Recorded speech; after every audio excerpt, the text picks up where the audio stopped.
rest of the year until camp starts again. This year I had to buy a truckload of hay from Springfield, and that stuff was expensive. So I was very fortunate to have some left over to do that with.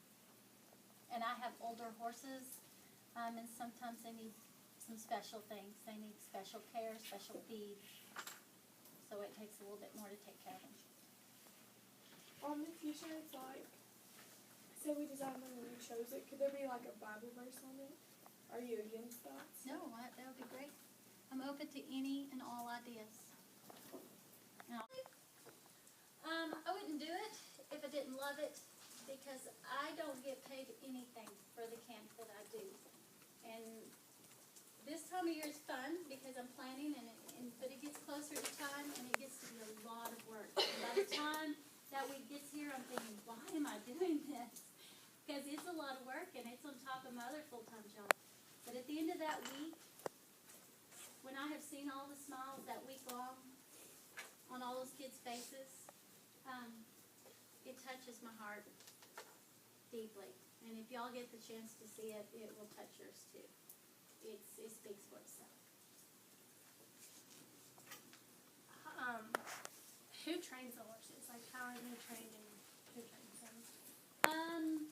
I have really good horses for one, but they do need conditioning and training. I have two wonderful daughters, Bailey and Molly McBryde, if y'all know them.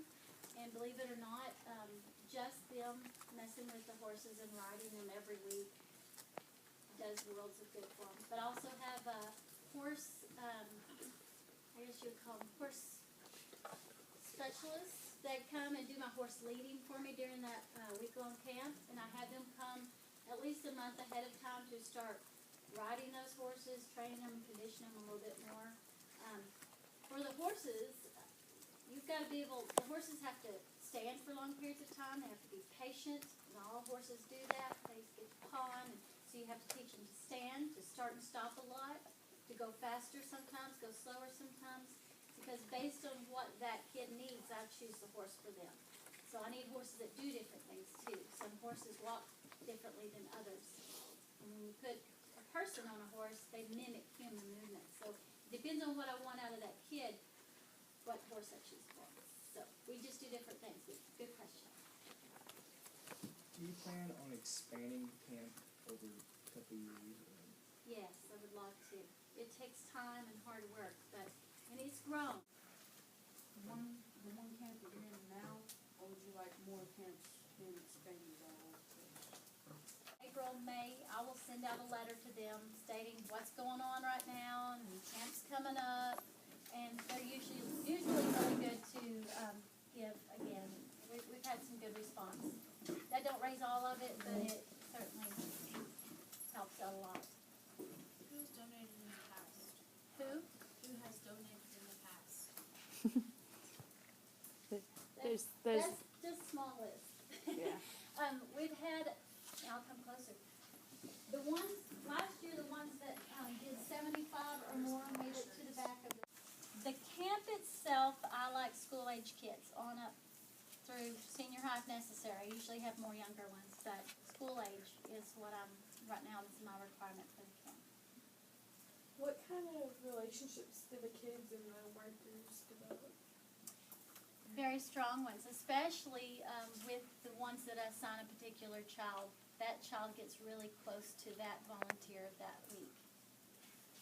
Form some pretty lasting relationships. And one year I had a little boy that came from Missouri, and he befriended another little boy that was at the camp from here, and they got to be really good friends. And I think they're on the slideshow too. Other questions? What is your success percentage?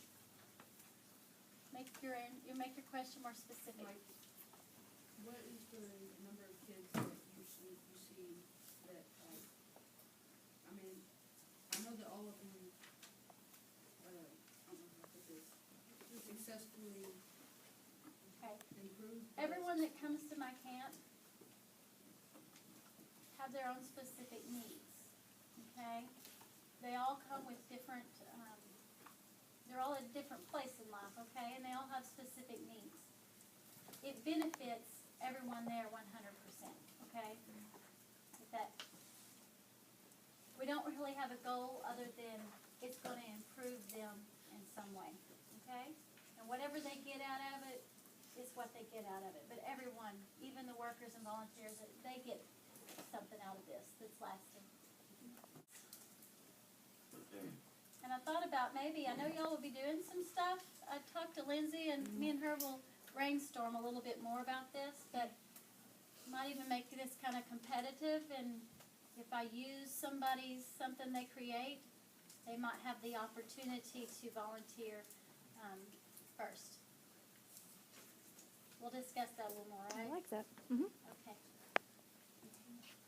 How long does it take before you see progress in it?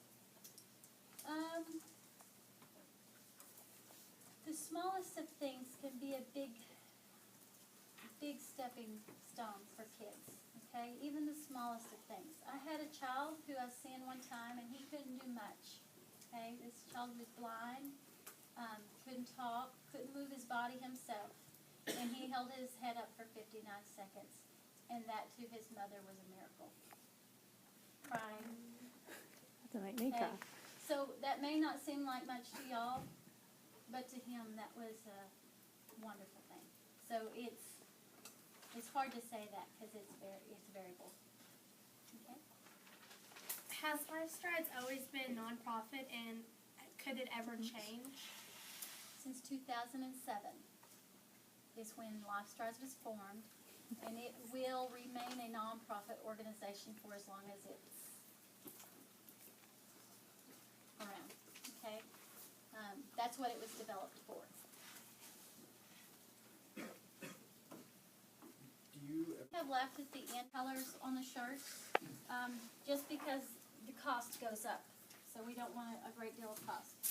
This one had brown, black, and yellow, so that was 3 colors.